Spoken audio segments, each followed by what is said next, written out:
जो है ना किस चीज़ के लिए जो है ना यहाँ पे ज्ञापन देने के लिए आए हुए हैं? आज हम लोग भारत मुक्ति मोर्चा और यहाँ पर जितने ऑफशूट विंग हैं सभी ऑफशूट विंग के पदाधिकारी यहाँ पर उपस्थित हैं। मैं आप लोगों को ये बताना चाहूँगा कि भारत मुक्ति मोर्चा के लेटर हेड में 6 जो मांग हैं उन 6 मांगों को लेकर के आज हम लोग कलेक्टर परिसर और कलेक्टर के पास में आए हैं। कलेक्टर महोदय से हम लोग ये मांग करना चाहते हैं कि हम लोगों को जो बोलने की आज़ादी है और ये जो बोलने की आज़ादी है 1950 में हम लोगों को मिल गया था, लेकिन शासन प्रशासन और बीजेपी सरकार के द्वारा हम लोगों के बोलने की आज़ादी पर प्रतिबंध लगाया जा रहा है। हम लोग आज की इस ज्ञापन के माध्यम से ये कहना चाहते हैं कि जिस प्रकार हम लोगों को बोलने की आज़ादी है वैसे ही मोहन भागवत को भी है। अगर मोहन भागवत को अगर परमिशन है बोलने की तो हम लोगों को भी बोलने की आज़ादी दी जाए। सबसे पहले आपका परिचय बताइए। मेरा नाम मनोज कुमार बघेल है। आप किस मुद्दे को लेकर के यहाँ पर ज्ञापन सौंपने आए हैं? ये जो हमारा 10 जून 2024 को जो बलौदा बाजार में जो आगजनी का घटना हुआ था उसमें असामाजिक तत्व के द्वारा उस घटना को अंजाम दिया गया और हमारे जो सतनामी भाई हैं उनको बड़े पैमाने में जेल में डाला गया है। उसको रिहाई को जो निर्दोष लोग हैं उसको रिहाई को लेकर के और सीबीआई जांच मांग को लेकर के हमने ये पूरे छत्तीसगढ़ में आज हमने ये ज्ञापन सौंपा है और आने वाला समय में हम लोग छत्तीसगढ़ बंद का भी इसमें घोषणा किया गया। धन्यवाद। आपका परिचय क्या है सर? सर मेरा नाम तेज कुमार लकड़ा है। किस मुद्दे को लेकर के आप ज्ञापन सौंपने आए हैं? सर जब से ये बीजेपी सरकार आई है तब से लेके जल जंगल जमीन प्लस धर्मांतरण का मुद्दा उछाला जा रहा है सर, जो कि पूरा बकवास है। ये हमारे बाबा भीमराव अंबेडकर द्वारा दिए गए संवैधानिक हक और अधिकार का हकमारी कर रहा है। हम चाहते हैं कि वर्तमान सरकार होश में आ जाए और जल जंगल जमीन के तहत आदिवासी बहुल इलाके में जो 5वीं अनुसूची का जो हमें हक और अधिकार दिया गया है वो पूर्णतः लागू करे और अनाप शनाप धर्मांतरण के नाम से मुद्दे उठाकर ये बरगलाने का काम न करे और जो संवैधानिक हक और अधिकार है आर्टिकल 19 के तहत हम सभी को अपने विचार अभिव्यक्ति का पूरा हक दे, हम यही चाहते हैं। धन्यवाद सर। आपका क्या नाम है सर? मेरा नाम सुनील मिंज है। कहाँ से हैं? मैं जसपुर से हैं। जी सर। तो आपका क्या मुद्दा है? आज हम लोग पूरे छत्तीसगढ़ में 6 मुद्दों को लेकर ज्ञापन देने के लिए कलेक्टर में आए हुए हैं। पूरे 33 जिले में ज्ञापन दिया जा रहा है और इसमें 6 मुद्दे हैं। अभी बलौदा बाजार की जो घटना है उसमें असामाजिक तत्वों के द्वारा घुसपैठ करके अगजनी किया गया और हमारे सतनामी भाइयों को जेल में ठूसा गया है। उसके विरोध में हम लोग चरणबद्ध आंदोलन कर रहे हैं। आज ये दूसरा चरण है ज्ञापन देने का और तीसरे चरण में हम 28 नवंबर को छत्तीसगढ़ बंद करेंगे। और इसमें हम भारत मुक्ति मोर्चा के जितने भी ऑफशूट संगठन हैं, राष्ट्रीय क्रिश्चियन मोर्चा है, राष्ट्रीय आदिवासी एकता परिषद है, राष्ट्रीय सतनाम क्रांति मोर्चा है, राष्ट्रीय पिछड़ा वर्ग मोर्चा है, राष्ट्रीय मुस्लिम मोर्चा है, जो भी हम लोग कार्यक्रम कर रहे हैं उसमें शासन प्रशासन के द्वारा संवैधानिक अधिकारों के विरुद्ध में जाकर हमारे कार्यक्रम को रोका जा रहा है। जो संविधान ने हमें आर्टिकल 19 के तहत बोलने का आज़ादी दिया है और अनुच्छेद 25 के तहत हमें किसी भी धर्म को मानने का अधिकार दिया है, इन सभी पर गैर संवैधानिक तरीके से रोक लगाया जा रहा है। इन सभी विषयों के संबंध में हम ज्ञापन देने आए हैं और ईवीएम से चुनाव इस हमारे भारत देश में नहीं होना चाहिए, इस मुद्दे पर भी हम ज्ञापन देने आए हुए हैं सर। आपका क्या नाम हुआ सर? जी मेरा नाम श्याम सुंदर मरावी है। आप कहाँ से हैं? मैं कुनकुरी से हूँ सर। आपके कौन से मुद्दे हैं सर? हमारे मुद्दे हैं जो अभी नई शिक्षा नीति जो है वो मनुवादियों पर आधारित है। वो नीति हमारे वर्तमान पढ़ रहे हैं या आने वाली पीढ़ियों पर ना ला दी जाए, बस मेरा यही मुद्दा है। जैसे आप शिक्षा नीति पर बात कर रहे हैं, बहुत सारे लोग शिक्षित हो रहे हैं जी, तो शिक्षा ग्रहण करके वे लोग यानी D.Ed, B.Ed, M.A सारे लोग पढ़ के ख़त्म कर रहे हैं, उनको 10 साल से नौकरी नहीं दे रहा है, तो इस विषय पर क्या कहना चाहेंगे? जी, इनकी शिक्षा नीति ही वैसी है और इनका विचार भी यही है कि यहाँ के लोग न पढ़ सके और न ही वो शासकीय पदों में जा सके। जैसे मैं अभी बताना चाहूँगा आपको, ये जो नीट की परीक्षा लाए हैं, नीट की परीक्षा आने से हमारे गांव के बच्चे जो हैं डॉक्टर बिल्कुल भी नहीं बन सकेंगे। अर्थात ये कह सकते हैं कि नीट की परीक्षा लेने से ये कहा जा सकता है कि हमारे गांव के बच्चे डॉक्टर बिल्कुल भी नहीं बन सकते, उन पर प्रतिबंध लगा दिया गया है। इसलिए लगा दिया गया है क्योंकि गांव में पढ़ने वाले बच्चे वर्तमान शिक्षा नीति को देखते हुए वो नीट की परीक्षा जैसे कठिन परीक्षाओं को फाइट नहीं कर सकते, और शहरी बच्चे जो विभिन्न बड़े बड़े संस्थानों में अपने बच्चों को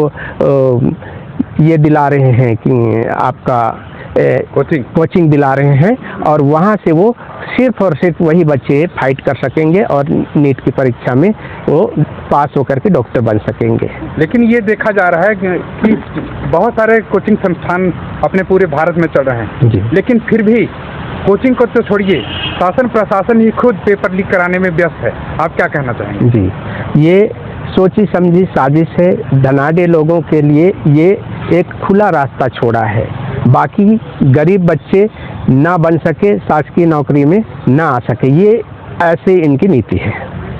धन्यवाद सर बात करने के लिए। इनको पूछिए सर। आपका क्या नाम हुआ सर? सर मेरा देवराज राम मांझी है। कहाँ से हैं आप? मैं दुलदुला से। क्या मुद्दे को लेकर के आप यहाँ पर आए हैं? सर हम लोग 6 सूत्रीय मांग को लेकर ज्ञापन सौंपने आए थे, जिसमें ईवीएम के बारे में मैं चाहता हूँ कि ईवीएम से बिल्कुल चुनाव नहीं होना चाहिए, बैलेट पेपर से होना चाहिए, क्योंकि वो पारदर्शी नहीं हो पाता है। तो अभी जो चुनाव है जी, वो चुनाव तो बीत चुका है जी, फिर भी आप ईवीएम का विरोध कर रहे हैं, ऐसा क्यों?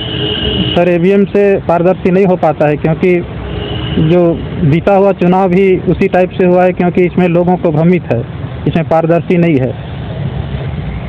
धन्यवाद सर। आपका क्या नाम हुआ? रूपनारायण एक्का मेरा नाम है। तो आपके कौन कौन से मुद्दे हैं? 6 मुद्दों के ऊपर में हम लोग ज्ञापन सौंपने के लिए आए हुए हैं। तो उसमें से जो 6 मुद्दे दिए हुए हैं, सभी मुद्दे हमारे इस वर्तमान भारत में सभी नागरिकों के लिए बेहद ज़रूरी है। सरकार नागरिकों को विरोध में काम कर रही है, इसलिए हम लोग भारत मुक्ति मोर्चा के नेतृत्व में हम लोग ज्ञापन सौंपने के लिए आए हुए हैं। उदाहरण के लिए मैं बताना चाहता हूं, मैं ये जो बीजेपी की जो सरकार है, ये विकास का मुद्दा पेपर में करता है और एक एक आदमी को गरीबी बनाने का काम कर रहा है। पहली बात, वो शिक्षा के नाम पे बोलता है कि हम बहुत अच्छा शिक्षा नीति ला रहे हैं। वे अपने बच्चे लोगों के लिए, खासकर जो ब्राह्मण के बच्चे हैं और जो जनरल सवर्ण वर्ग के जो बच्चे हैं, उनके लिए इंटरनेशनल सिलेबस है, और हमारे छत्तीसगढ़ के बच्चों के लिए सर्व शिक्षा अभियान की बेहद घटिया नीति है, और 8वीं तक फ्री में पास करना है, 10वीं तक फ्री में पास करना है। ये पूरे मूल निवासी समाज के बच्चों को गुलाम बनाने का भयंकर षड्यंत्र है ना। उसके बाद में इसी के तहत में साथियों, हमारे बच्चे लोगों को दारू पिलाने का काम कर रहा है कांग्रेस और भाजपा। आप जगह जगह पे दिखे, चाहे कांसाबिल दिखे, आप कुनकुरी दिखे, जसपुर दिखे, दुलदुला दिखे, हर जगह ये जो कांग्रेस और भाजपा की जो सरकार है, हमारे आदिवासी बच्चों को, हमारे पिछड़ा वर्ग के बच्चे लोगों को, हमारे शेड्यूल कास्ट के बच्चे लोगों को मतवाड़ा बनाने के लिए ये दारू बेचने का काम कर रहा है। दारू पिला पिला के हमारे लोगों का जो हुनर है, हमारे लोगों का जो योग्यता है, उसको बर्बाद करने का ये सरकार काम कर रहा है। मैं तमाम हमारे सभी साथियों से अपील करता हूँ कि इनके इस दोगलाबाजी से आप अपने बच्चे को बचाइए, नहीं तो आने वाले समय पे ये जो गुलाम है ये और बहुत भयंकर होने वाला है। तो आप लोगों को हम लोग सतर्क करना चाहते हैं। सतर्कता के दृष्टिकोण से हम लोग ज्ञापन सौंप रहे हैं, और हम लोग भारतीय जनता पार्टी को और कांग्रेस को चेतावनी देना चाहते हैं कि इस तरह से जो मानव की दमन नीति है उसको ब्रेक कीजिए, क्योंकि भारत में कभी भी जन आंदोलन हो सकता है। तो मैं आपसे ये पूछना चाहता हूँ, आप लोग जो भी कार्यक्रम करते हैं जी, भारत मुक्ति मोर्चा के बैनर में करते हैं, राष्ट्रीय सतनाम क्रांति मोर्चा के बैनर पे करते हैं, राष्ट्रीय क्रिश्चियन मोर्चा के बैनर पे करते हैं, आदिवासी एकता परिषद के नाम पे करते हैं जी, तो आप लोगों को कोई भी परमिशन क्यों नहीं दिया जाता है? इन्होंने देखिए, ये जो संवैधानिक अधिकार हम लोगों को मिला है अनुच्छेद 19 में कि हम शांतिपूर्ण तरीके से कहीं पे भी सभा कर सकते हैं, ये हमारा फंडामेंटल राइट्स है। और यहाँ पे जो कलेक्टर है, एसडीएम है, और यहाँ का जो एसपी है, तहसीलदार है, इनको इस कानून पे अमल करने की जिम्मेदारी लगाई गई है। लेकिन इन्होंने हमारे पूरे लोगों की जागृति को दमन करने के लिए इन्होंने अपना एक प्रोपेगेंडा बनाया है कि आपको हमसे परमिशन लेना पड़ेगा। आज किसी भी कलेक्टर की जो हैसियत है संविधान से ऊपर नहीं है। मैं खुल्ला सोशल मीडिया के माध्यम से इस बात को मैं बताना चाहता हूँ, किसी भी एसडीएम की, किसी भी एसपी की इतनी हैसियत नहीं है कि वो फंडामेंटल राइट्स ऊपर हो।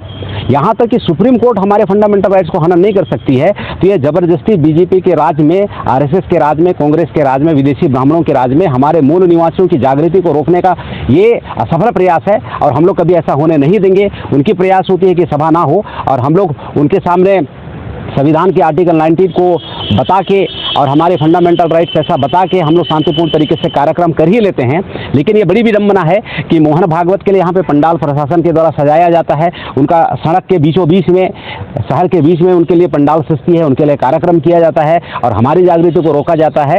ये सरासर अन्याय है। मैं समस्त मूल निवासी समाज के 120 करोड़ जनता से मैं ये अपील करना चाहता हूँ कि घटनाक्रम को आप नोटिस करो और आपको मूल निवासियों का जो संगठन है, मूल निवासियों का आंदोलन को मदद करने की जरूरत है, नहीं तो इनके चक्कर में आपके बच्चे 100% गुलाम हो जाएंगे। मैं आपको एक बात बताना चाहूंगा कि हमें एक समय का बोलने के लिए इन्होंने पाबंदी लगा के रखा है, बोलने नहीं दे रहा है।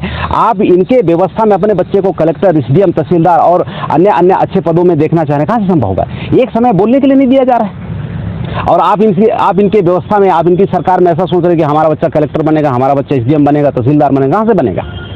आप लोगों के कार्यक्रम के बाद आप लोगों के ऊपर में एफआईआर किया जाता है, इसके संबंध में आप क्या कहना चाहेंगे? ये प्रशासन की दमन नीति है कि प्रशासन हमारे ऊपर में दमन नीति का उपयोग कर रही है, प्रयोग कर रही है। अपने संवैधानिक अधिकारों का यहाँ पे दुरुपयोग करने का काम किया जा रहा है, क्योंकि हमारे भारत मुक्ति मोर्चा बामसेप के कार्यक्रम के पश्चात ही आयोजकों के ऊपर, वक्ताओं के ऊपर में बार बार एफआईआर कर रहा है। इसके उल्टा आरएसएस के बहुत सारे कार्यक्रम चल रहे हैं, धड़ल्ले से कार्यक्रम चल रहे हैं और बीजेपी सरकारी तंत्र को उनके प्रोटेक्शन में इस्तेमाल कर रही है और ये पूरी तरह से बहुत निंदनीय है। हम इसका जाहिर धिक्कार करते हैं। मैं ये जानना चाहूँगा कि आप लोगों का जो कार्यक्रम होता है वो संवैधानिक नहीं होता है, ऐसा कहा जा रहा है। हमारा पूरा कार्यक्रम संवैधानिक तरीके से होता है और हमारा जो जितने भी जो वीडियो रहते हैं वो सोशल मीडिया में रिकॉर्डेड रहते हैं।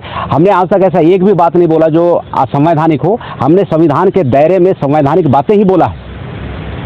तो आप अपने दर्शकों को क्या कहना? मैं अपने दर्शकों को ये कहना चाहता हूँ कि आप इनकी गुलामी से बाहर निकलिए। मैं आप लोगों को गुलामी का एहसास करा रहा हूँ। अंग्रेज विदेश थे, उनकी गुलामी के बाद में अभी पूरे के पूरे जो मूल निवासी एसटी, ओबीसी, ये विदेशी ब्राह्मणों के गुलाम हैं। आप समस्त साथियों को मैं कहना चाहता हूँ इनकी गुलामी से बाहर निकलने का काम कीजिए और जब आप लोग सरकार, सत्ता, शासन को आप संभालेंगे तब जाके आपके बच्चों का भविष्य यहाँ पे बेहतर हो सकता है।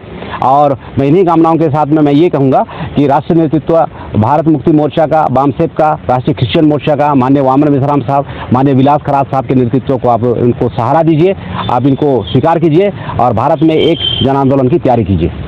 रूप नारायण जी हैं कि अब मुख्यमंत्री जो है महिलाओं को 1000 रुपया दे रहा है। अब धीरे धीरे जो है ना हमारे छत्तीसगढ़ के जो मुख्यमंत्री हैं वो पहला जो है ना आदिवासी मुख्यमंत्री है जी। और इनको क्या नहीं लगता है आपको कि इनको समय देना चाहिए? अगर ये जनता के विकास के लिए काम करते तो निश्चित रूप से समय दिया जाना चाहिए, लेकिन ये जनता के पतन का काम कर रहे हैं। अभी जैसे उनका जो गृह निवास है वहाँ पे इन्होंने सोना खदान का इन्होंने जो इन्होंने वहाँ का जो खदान को जारी करने का काम किया था तो वो अडानी के लिए किया था ना।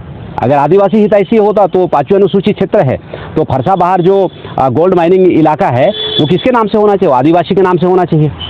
आदिवासी शराब से बर्बाद हो गए हैं तो अगर वो आदिवासी हितैषी मुख्यमंत्री होते तो सबसे पहले वो छत्तीसगढ़ में दारू बंद कराने का काम करते। तो मैं ये जानना चाहूँगा सर, हसदेव में जो पेड़ कटाई हुआ जी, वहाँ पर अडानी अंबानी को जो खदान देने का काम किया गया वो मुख्यमंत्री के सिग्नेचर से हुआ? बिल्कुल उनके सिग्नेचर से हुआ, उनकी पहल से हो रहा है और ये पूरी तरह से आदिवासियों के मुंह पे जोरदार तमाचा है। आदिवासी को लूटने का काम कर रहा है और हम लोग भारत मुक्ति मोर्चा के संगठन की ओर से इस जो मुख्यमंत्री की ये जो करतूत है, जो आदिवासियों का जल, जंगल, जमीन अडानी अंबानी को छीन के देने का असफल प्रयास है, हम इसका जाहिर धिक्कार करते हैं। ऐसा नहीं होना चाहिए। इसीलिए मैं कहना चाह रहा हूँ एसटी, ओबीसी, मूल निवासी साथियों को आंखें खोलिए, अभी भी मौका है कि सही नेतृत्व किनके पक्ष से जा रहा है। धन्यवाद सर बात करने के लिए। बहुत बहुत धन्यवाद।